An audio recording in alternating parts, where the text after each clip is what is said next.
Hey, what's up, you guys? Hello. Welcome, girls, guys, gents, and ladies, whatever you want to be called. And gender non-binary. Yeah, those two. Yes. Welcome to the official first episode of season 1 of KjKonfidential. Okay, so the reason why I say the official first episode, because we did a lot of pilots. So with the past prior episodes, they were pilots just to see, what we would add and see if we could do it. And so now we feel like we could do it, building a team and everything. It's a lot, but we're making it happen.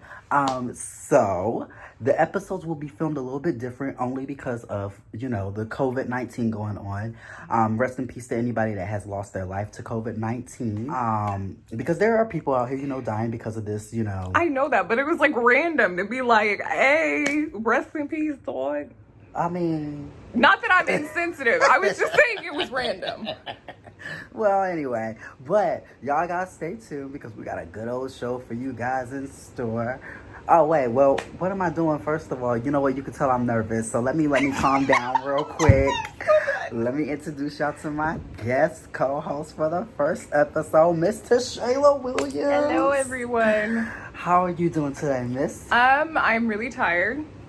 Today was really busy, but I am here and I'm excited to be helping you. Amen. If I rub my palms a lot, it's because I have really bad social anxiety. So I'm like, it's okay. We're gonna give the people what they want. All right, y'all gotta stay tuned, locked and loaded. okay. All right, you guys, welcome back to KJ Confidential. Listen, we like to have fun here, all right? Y'all already know. If you know me, then you know I like to have fun.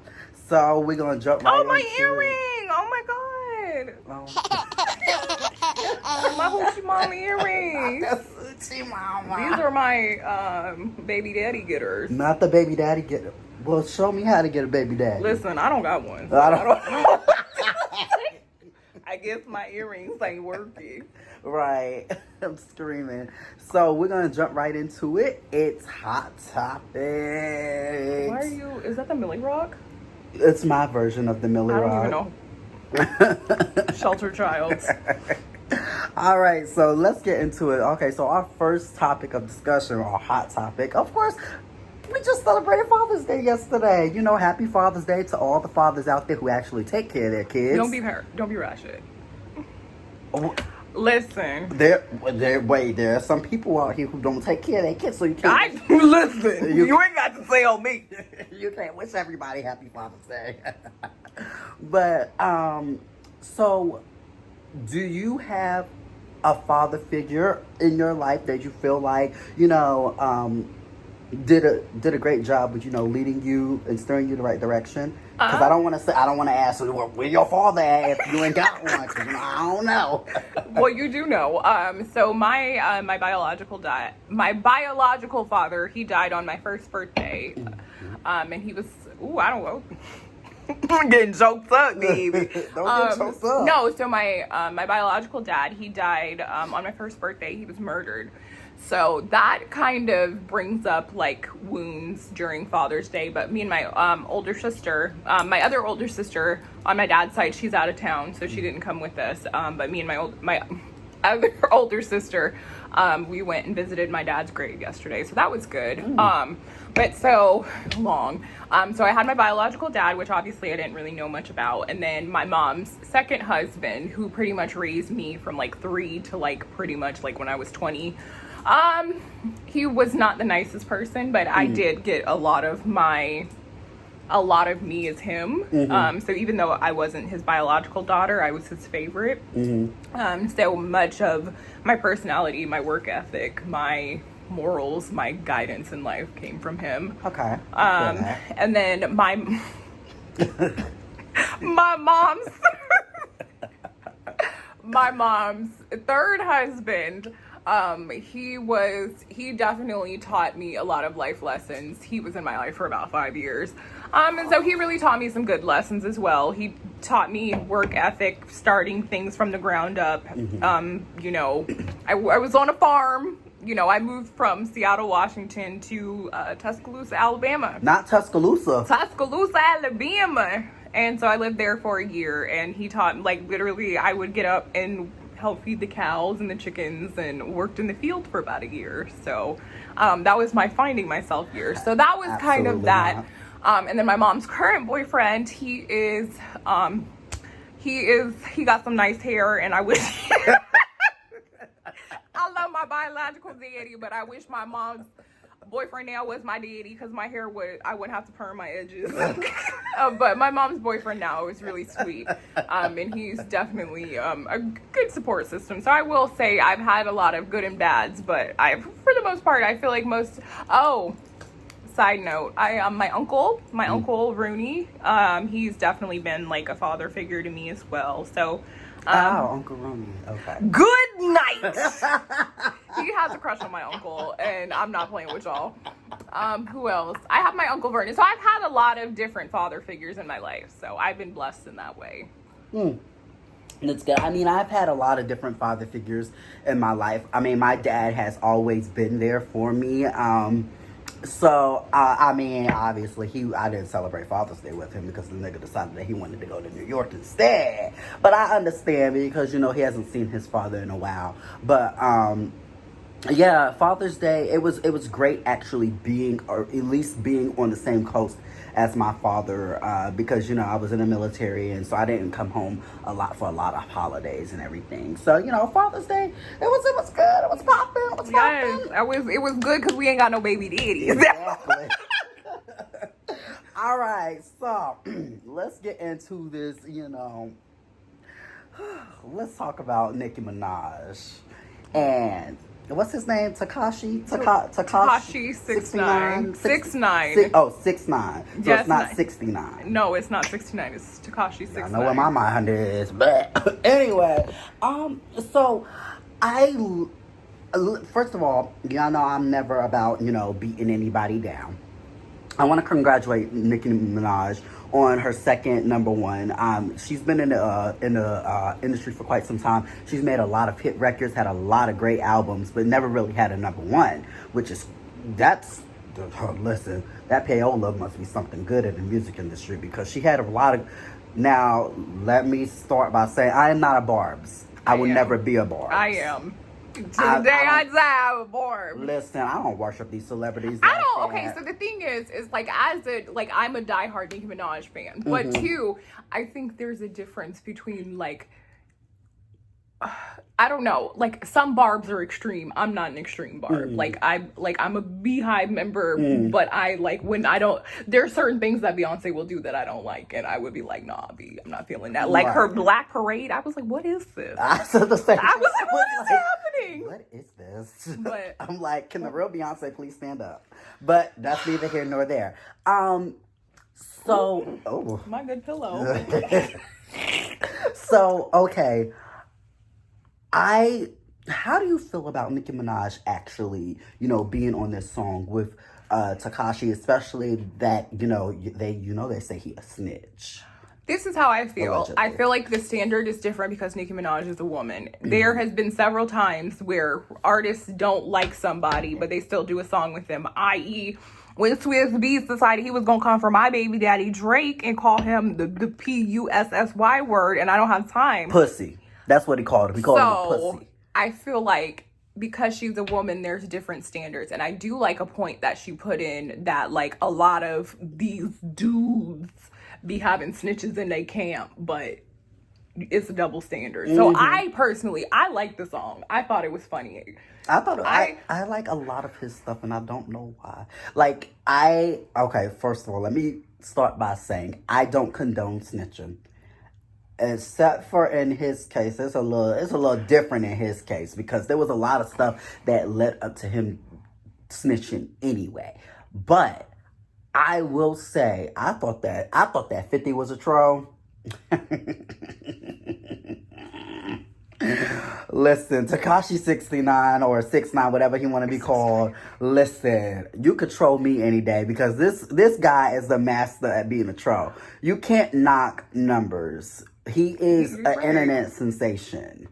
So this is the thing that I feel like, okay, so with the snitching thing, I feel like there was a lot of stuff that led up to it. I feel like if you're gonna, what do they say, rep a clique? Or, rep your clique. If you're gonna be in a gang, you have to actually be a part of the gang. You can't just do it for like likes and clicks or whatever. That's so true. I feel like he did do that. He was trying to dabble in it, but not dabble in it. And you can't do that because some people, to them, the streets is everything. They don't care about the charts and YouTube and stuff like that. So the streets is what raised them. The streets is what made them who they are. So therefore, they're still going to carry the streets. I've said this from the very beginning. I don't think that he is that type of person. But because of the way that the industry is, especially the rap industry, I feel like he felt like he needed to be that type of person just to fit in. I don't feel like he would have got any. I mean, let's just be real. Look at him. He's a very rainbow type. I mean, well, not necessarily, because there's I don't other know too rappers. many niggas that wear lace fronts. This is what I'll say. I think a lot of times, I feel like today's music industry, a lot of people, it's easier to create a superstar not necessarily off of talent. Now, I personally don't have a problem with Cardi B. I like her music. I don't have an issue with Cardi B, but I understand people being offended. People who are diehard hip hop and rap fans, she can come in and like she don't really. I don't want to say she don't have talent, but she's a performer. But she can't, like, she's not a. You know what I'm trying to say? It's kind of like Beyonce. She's an entertainer. She's not an actress. That's a different, and I'm not playing with you today. But either way, so what I'm saying is, for people who are like actually diehard and invested into their craft, as not to put the Nicki versus Cardi thing, but I kind of understand where people are coming from. To me personally, I feel like Tekashi 6ix9ine is the male version of Cardi B. There's not necessarily like, I wouldn't say it's like you're a good performer, but what is your talent? You see what I'm saying? I mean, there's a lot of new artists out there these days who they're great entertainers, but what is your talent? Yeah, because like again, I think they're the equivalent. I don't have Tekashi 6ix9ine. That's just not my type of music. Just like Cardi B, I don't have a problem with Cardi B. You know, you do what you do, girl. It's just not my vibe. But I feel like I understand where people are coming from, and then on top of that, then you try to be fake in a gang. So it's like I understand, but the snitching part, I feel like you can't dip and dabble and then be mad when when people like. What do they say? Fuck the chicken to set you clean. I don't know what song that is. But I understand. So I personally didn't have a problem with Nicki Minaj but because I feel like men can do it, so why can't Nicki do it? Double standard. Okay, very well. I understand your partake on it. So let me ask you this. How do you feel about Black China trying to ask Nicki Minaj? Listen, I'm going to say the same thing that I said about Cardi B. I don't have a problem. If that's what you want to do, baby girl, my favorite YouTubers, Funky Don Eva, told me, don't ever throw, what did he say? Never put a hand up. Don't never put somebody down without giving them a hand up. So if that's what you want to do, baby girl, have fun. Because like a lot of people out here, they have some catchy music, but they not good rappers. So if she gonna do it, she gonna do it.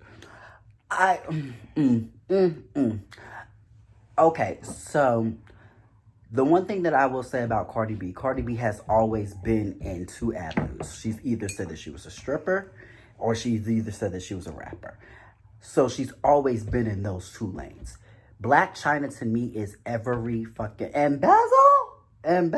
Okay, so then if you're gonna say that, she's then everywhere. It's like I don't feel like she knows what she wants to do, because I'm like, girl, you literally now are on Zeus with the OnlyFans show, and I'm like, well, girl, a lot of people don't see you naked before the OnlyFans. Who wants to pay to see you naked right now? First of all, we can go on the internet and search and see her naked without being because her OnlyFans is like $50-something, and I'm like, girl, what you showing? The same fake titties and ass that you've been showing? Good night. Okay, so here's a perspective to think of. So what about Kim Kardashian then? Because Kim Kardashian is the same. Kim Kardashian has always stated though that first of all, she's always been about her looks. We always knew that about Kim Kardashian. But let's negate the sex tape. Let's negate that. Let's take that out I'm of not the saying equation. that. I'm just saying, so, like, for instance, okay, Kim Kardashian's a model. Mm-hmm. Okay, but then... Allegedly. But then why is Kim Kardashian able to do multiple things and different stuff when she's not necessarily certified to do it, but when Black China does it, it's different? I think it's more so that Kim Kardashian has never really... Or she's Kim white. Kardashian is... White. No, she's always been about image. And Okay. she's always been about looks. So we can't really negate that Kim Kardashian. She's never really portrayed herself to be a slut. She made a sex tape. Cool. Whereas Black China, her intake has always been the way that she looks and getting men for their money and stuff. But That's always been... And again, I'm not saying it as shade, but okay, let's look at the two things, right? Mm-hmm. So if you're going to compare people, what outside of the sex tape, what is Kim Kardashian been known for? She's only dated a certain type of person. Mm-hmm. So it's the same thing. Just because she was a stripper, okay, great, she was a stripper. I feel like now, again, if Black China, it would be different because if Black China came from like a good family or whatever. But what's the only difference? Listen. So you agree with, her wanting to... First of all... I feel like if Kim Kardashian is able to do it, then why can't Blac Chyna? Now, I'm not going to say it's going to be good music, but I'm going to say, why can't she do it? And that's my thing. This is the big thing that I'm concerned about. Girl, what music have you made? I've never heard a Blac Chyna song. But then again, I don't really listen to today's music like that. I'm a little bit of a 90s R&B type of vibe. Give me some gospel, That's me. I don't really care for today's music. But because I like to be in the know, I don't think I've ever heard of any Blac Chyna okay, song. but you can also say that about Kim Kardashian. We've never heard... Well, Kim Kardashian did do a song, and she did it with The Dream like a few years ago, but whatever. Yeah, she made one song, and she couldn't... Either way, okay. But you could... The other great example, Paris Hilton. Paris Hilton's a DJ. What the fuck? How is she a DJ? I know I'm not saying, but did you learn to DJ from all the parties you went to? That's just my thing. How are you a DJ? I feel like white women are able to do it, but when it's a Black or Hispanic woman, it's you're not in that lane. Like Kim Kardashian, where did you... And I'm not throwing shade at all, because if, she's able to use her platform or whatever. Now, I'm not the biggest Kardashian fan by any means, but if she's able to use her platform to help with the incarceration of Black men and women, okay, but where did this come from? You were never qualified. Now, okay, she was never qualified, but I don't want to hear that her father was an attorney. Her father was, first of all, her father was a personal attorney. She's doing people who are public. The people who she's getting out of prison would have never been able to afford her father's services. So I understand that aspect of her dad was a lawyer. I get it. But she ain't never been in no courtroom. Sure. Other than this OJ thing, that ain't none of my business. Listen. But that's my thing. Just as much as you can say Blac Chyna's father is a rapper. I mean, not her father, but her baby father is a rapper. Who's her baby father? Tyga. Oh, I thought you were talking about Rob. I was about to say, when? Okay, so even then, what if Blac Chyna was hey, she wanted to work in law. Her baby daddy's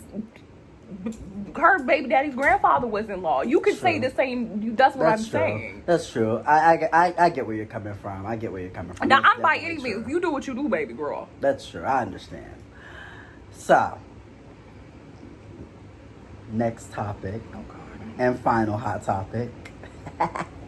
And I love this hot topic. Okay. It's regarding, of course, my girl Tamar Braxton and K. Michelle. Now, recently, Tamar was asked if she would do a versus. They be doing them versus. Teddy and Babyface, that mess. But she was asked if she would do a versus with K. Michelle. All she did was wave a bell. Now, everybody that knows Tamar knows that Tamar doesn't want any of that negative energy around her, so she waves a bell now. Mm-hmm. And so she didn't say not one word. Tamar? Yeah. Okay. Didn't say one word. Michelle came back and was ripping this girl a whole new hoe, saying that she slept with Jermaine Dupri's daddy to get on top. And there it was speculation about somebody, I guess the daddy's wife or girlfriend was trying to fight Tamar in the elevator, and then the brat came out and said that part was actually true, but she doesn't know if it was over, a relationship or anything. But she was in the elevator, and there was an instance where Tamar and someone did get into an altercation in the elevator. So I was like, so where's that. Solange at? Where's Solange at? First of all, what you're not going to do, sir, is you're not going to bring Solange Knowles into this.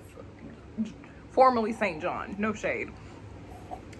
So, my question is, so does this have to do anything with Memphis Hits, the one who Tamar abused? That's what I heard. I don't think so. I mean, I didn't hear that. I don't know what the issue is regarding K. Michelle and Tamar, because I thought that the beef was already squashed a long time ago. I think that, okay, so from what I heard in my research, I heard that the reason that K. Michelle doesn't like Tamar is when K. Michelle came out and accused Memphis of abusing her a few years ago, Mm-hmm. Tamar was one of the many people who didn't believe her. And then I guess, so that's where the whole beef started. Now, sometimes people just bring stuff up back again to be petty. Like, Mm-hmm. sometimes, like, if I don't like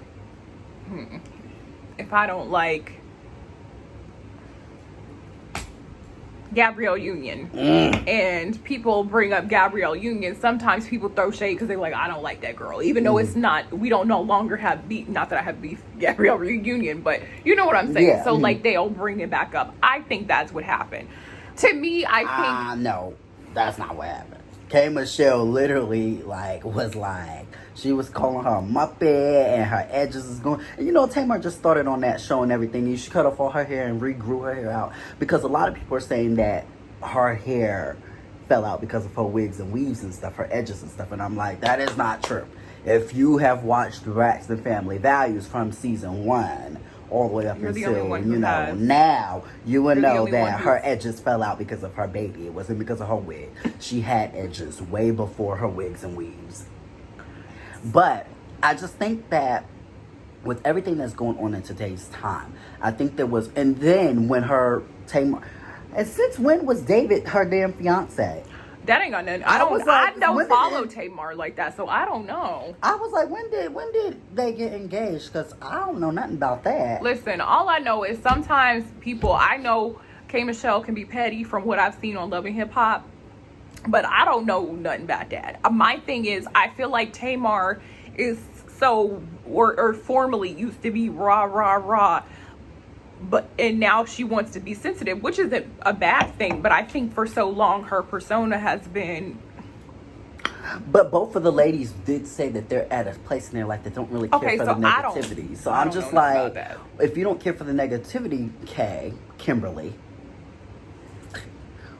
what was the reasoning behind the shindig that you called a mess online? Like, you can't sit up there and like, I don't care for the negativity in my life, and then this girl was laying it low and spreading it wild with Jermaine Dupri's daddy. Now, first of all, everybody that knows Jermaine Dupri knows that Jermaine Dupri is big.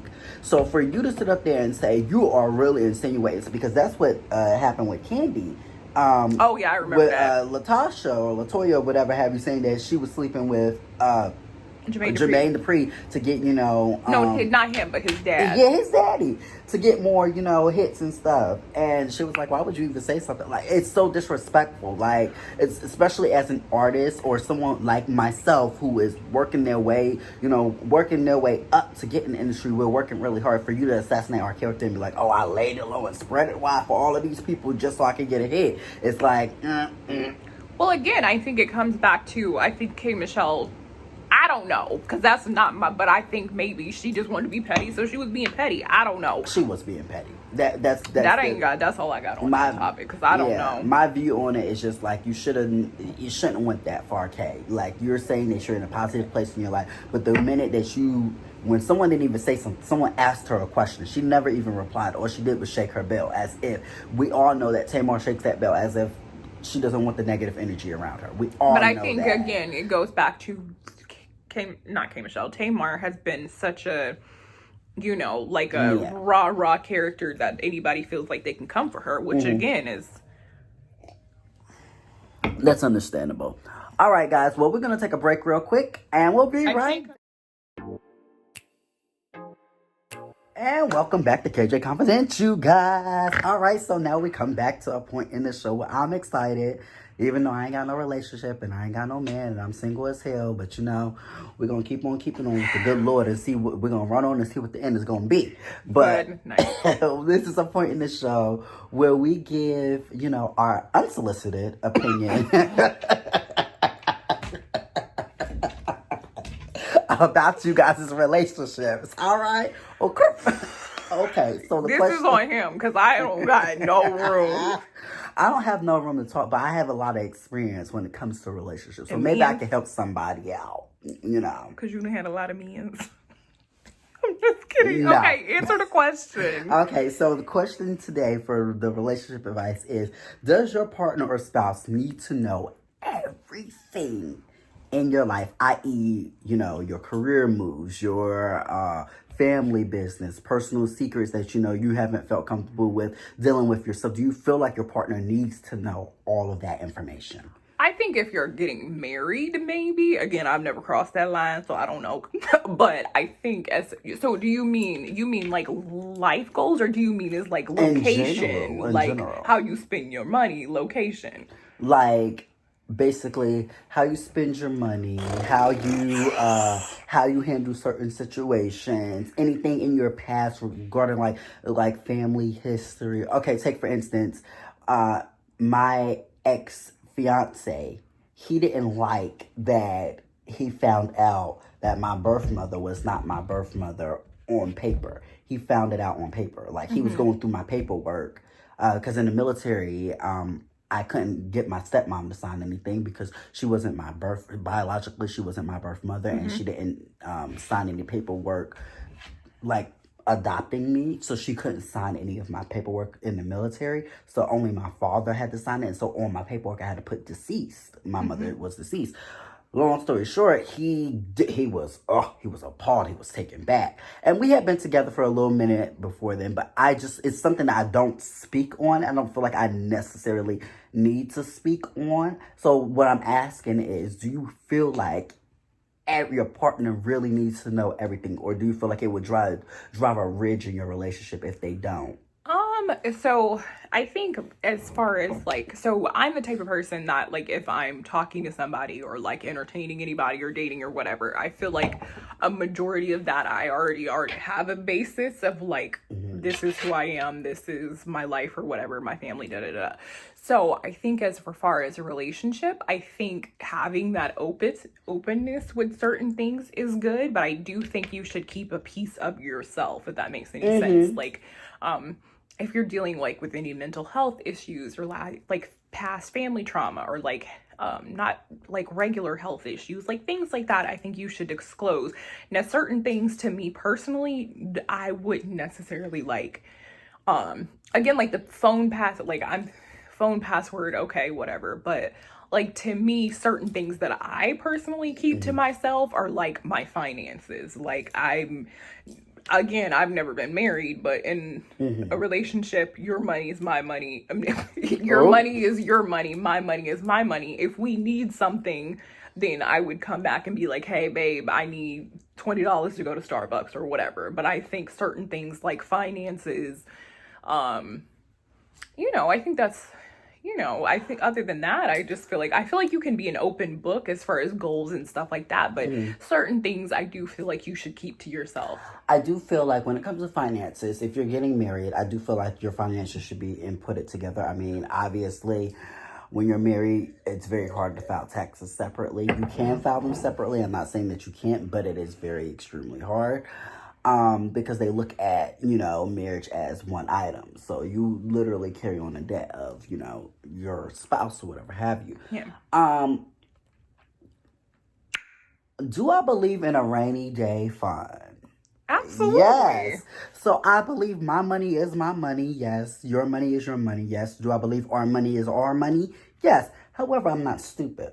Yeah. I'm going to have a little separate bank account, putting money inside that bank account. Just in case. See, I always tell my friends and my family, I believe in the layaway plan. Because what you will not do is have me sitting over here looking real stupid if something happens, and I ain't got nowhere to go. Yeah. I ain't got no family to lean on because I done chose your little miserable bald-headed ass to, go through my life with, and nobody likes you or anything. I put myself in this situation. However, I'm not going to allow myself to be in a burdened situation where I don't have no way. If I choose to leave, I have nothing else to go for myself. I feel like there are certain issues, if you have not dealt with them, i.e., yes, do I feel like your spouse should know about your depression and everything? Yes, of course, your spouse should know about that. But if you haven't dealt with issues, say if you've been raped or something like that, I don't feel like you should have to disclose that information to your partner if you have not dealt with that situation. I know, but I think for me personally, I think when we come together as a union, I would like to think that everybody has trauma, but I feel like when you get married, I would like to think that whoever my future husband / baby daddy is, I don't know who that man is. But I would like to think that before we get married, so I'm a big person of, I believe in premarital counseling, yes, and I feel like definitely. that brings up at any topics or trauma or anything like that. I feel like that should be handled before you get married. Most definitely. I definitely totally agree. And I believe in the rainy day fund, but two, I'm all about the separate finances. Even when I get married, that's a non-negotiable. We're filing our taxes separate. I'm not doing that. Two, I believe in what you brought into the marriage, you bring out. So last year, I was about to buy a house. And a big thing for my mom was she was like, well, what if you get married? And then what if, he moves into the house because you already have a house or whatever? What happens if you get married? And I'm like, well, he needs to know, and he gonna sign some paperwork. Now, it don't gotta be a prenup because I ain't got monies like that. But he needs to know that when he comes into this, the house is mine. I had this before you got here. Just as so if I had a husband and he had stocks and stuff, I don't plan on taking any of your stocks with me. I don't want any of your stocks. Anything you came into the marriage, now if we bought a house together, I think we would both have to mutually make the decision of, are we going to is one of us going to stay in the house? Are we going to sell the house? Then kind of that vice versa. But even if I married somebody and he already had a house, I wouldn't expect to take his house if we got divorced.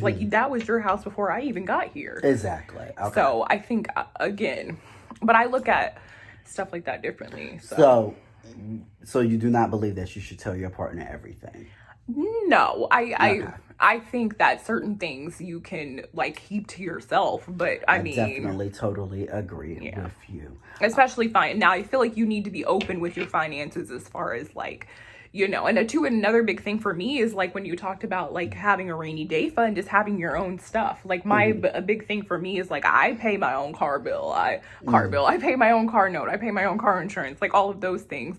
The only thing I might think of combining is a cell phone bill. But other than that, even if he pays for the cell phone or pays for my car payment, if I want to pay for my car, I would still have the car be in my name or my car insurance be in my name and stuff like that. So just if something was to happen, if I was to leave or get divorced or whatever, or break up, anything, all of that is mine and I have something to, leave from. But as far as I feel like when it comes to finances, I feel like a big purchase is we should talk about that. If I'm gonna be honest, I done bought some $500 pair of shoes before, and I feel like it should be discussed. Now, if I decide that I want to buy a new car and I have the money for a new car and can afford a new car payment, I feel like I can come to you and be like, hey, I decided I want to go buy this new car and we can talk about it, but you're ultimately not the decision maker here because it's going to be my vehicle. That's but true. I can discuss it with you. Yes, that's why I always tell people, I'm like, I'm open to discussing stuff with you. Now, at the end of the day, it's my decision. Yeah. Because I am still an individual in this relationship. So if I decide that I want to put myself in debt with the, BMW, Mercedes, whatever you want to call it, then I would do that. But I definitely wholeheartedly agree with you. So let me know, guys. Well, let us know if you feel like you should tell your partner everything. Comment below and tell us, why do you feel like you should tell your partner everything? And if you don't feel like you should tell your partner everything, also comment below and let us know why. Because obviously we on the same page. We don't feel like you should tell your partner everything. I still feel like you still have to learn how to be an individual in a relationship. But all right, guys, we'll be right back after these little quick little messages. Well, it ain't gonna be that quick little message, but stay tuned.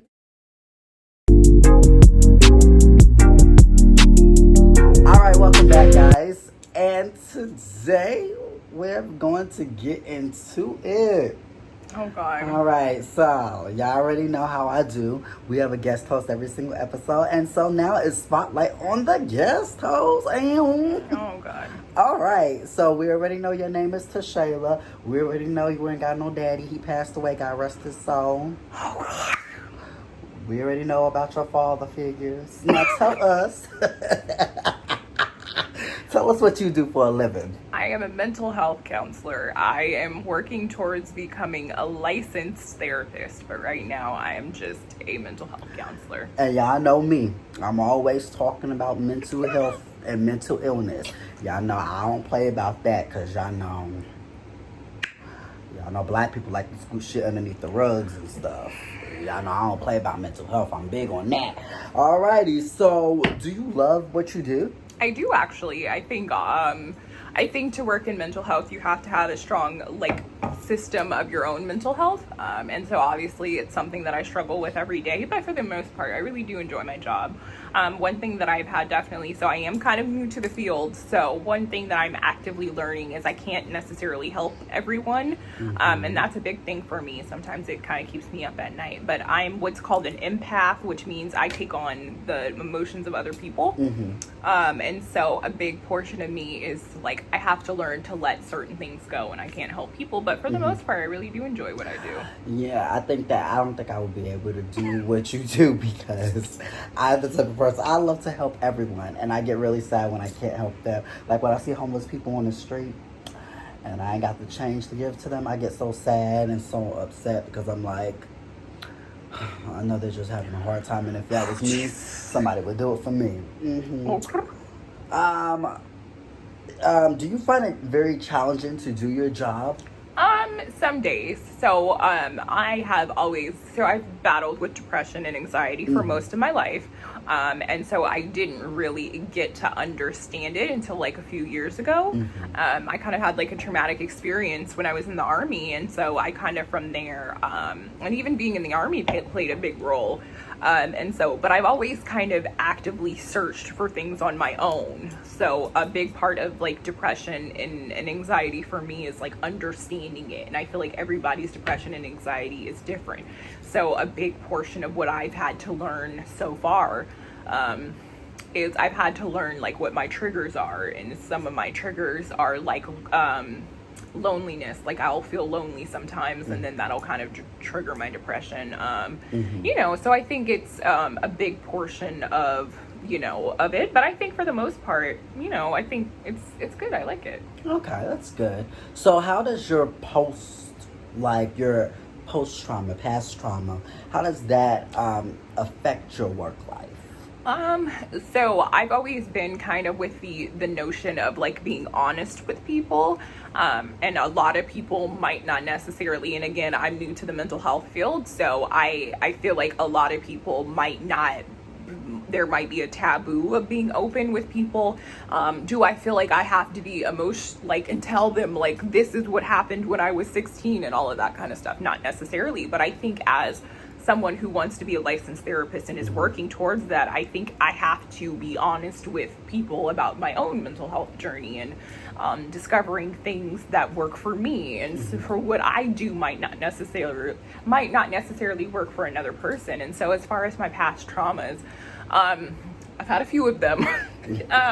But I think for me, a big part of it was accountability. And I think the older that I've gotten, the more I've decided that, okay, these things happen to me and I can't change them. I can't fix them. I can't change this person. I can't change that outlet. But what I can do is take accountability for what I could control in that situation. Yes. So even when it came to situations like trauma with my parents and stuff like that, a big part of that was definitely taking my own, perspective in it. And sometimes I think it got to a point where, there was a time where I took on my parents' trauma, and that was a big thing. And I had to, I tried to right some wrongs of my parents that I felt like I didn't necessarily have to, but to me, that was an important part of my story. So as far as like my past traumas, what I do is like I try to actively work through them. And I feel like for the most part, I've worked, I have my days, of course, just like anybody else, but for the most part, I feel like I've done that work on my own, and it was not easy at all. Oh, I believe it.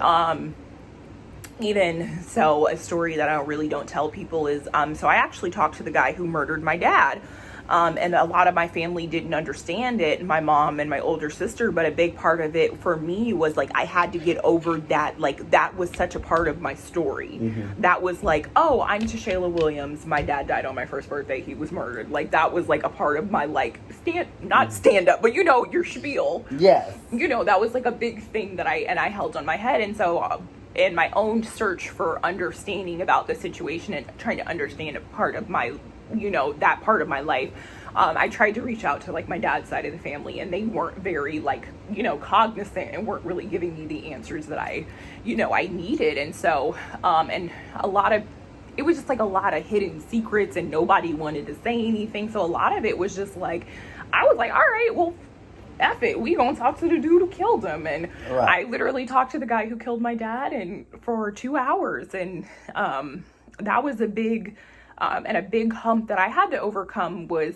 learning that like I wasn't the only one who lost a parent that day. Mm-hmm. And so even though he made the choice to kill my father, his children didn't make the choice to have their father be a murderer. You see what I'm saying? So right. I had to look at it from that perspective. So I think that's one of the big things. So a lot of it has been me like going face at it, like looking at myself in the mirror and being like, okay, so this is what the trauma is. How can I move past that? Like the trauma with like abuse in my family. How could I move actively towards that? And it even got to the point where, I won't put people business in the street, but it got to the point where I was apologizing on behalf of people that I know, because I was like, that's a part of their journey. Mm-hmm. And I feel like because I'm close to the person that may have, well, I don't want to say him may have, because they were abused, I took part in that. And I was like, you know what? I was a child, but if I would have known, this is what I would have, I would have been there for you. I may have been 4, 5, whatever, but had I have known, this is the stance that I would have taken. And I support you 100. And I had to put that face on, because there has been a lot of like trauma and abuse and stuff in my family. So yeah, that's definitely like been my own, just, like facing it head on. There's no other way to do it. And two, I think, the older that I got, I kind of like the thing of like blaming my parents. It wasn't cute no more. Mm-hmm. Like that, like, oh, I'm like this because my mom, like, I couldn't, to me, that's not cute. Yeah, that's not cute at all. Not cute. You should tell that to some of the black men out here, but I'm not going to do it today. Because to me, I felt like, how can I become a better person? How can I, whatever, a big part of my identity is being an aunt. I don't have the, I haven't yet or explored the option of being a mother, but anybody who knows me knows that I take my auntying duties very seriously. So a big part of my identity as a human being, as being an aunt and being a role model for my nieces and my nephew. And so I'm like, how I can't stand there in my niece and nephew's face and look at them, but I'm dealing with this, like stuff like that. Like I can't look my niece in the face knowing that giving her advice on something and I'm not giving that same advice, So Right. even though my nieces, they're all under 8. True. So, do you feel like your self-esteem has to be a little bit higher in a job like this? Not.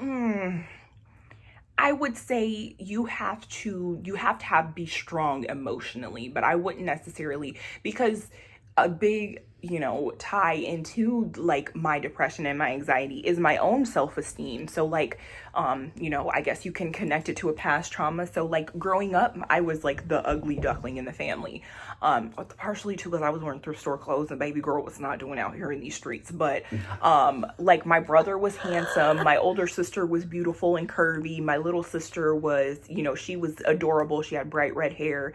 And so then there was me in the middle, and I was just pale with these big eyes. And so it was kind of like an identity thing. So, and then a big portion of my identity as a child was like my mom.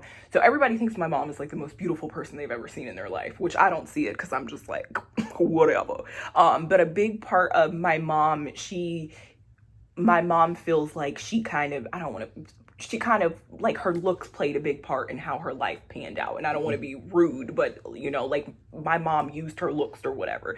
And so a big part of me growing up was don't use your looks. So even if I might be quote unquote pretty, I've never used that. Like I've always had to use my smarts and my wit. And so a big part of that, of me downplaying how my looks kind of made my self-esteem lower, if that makes any sense.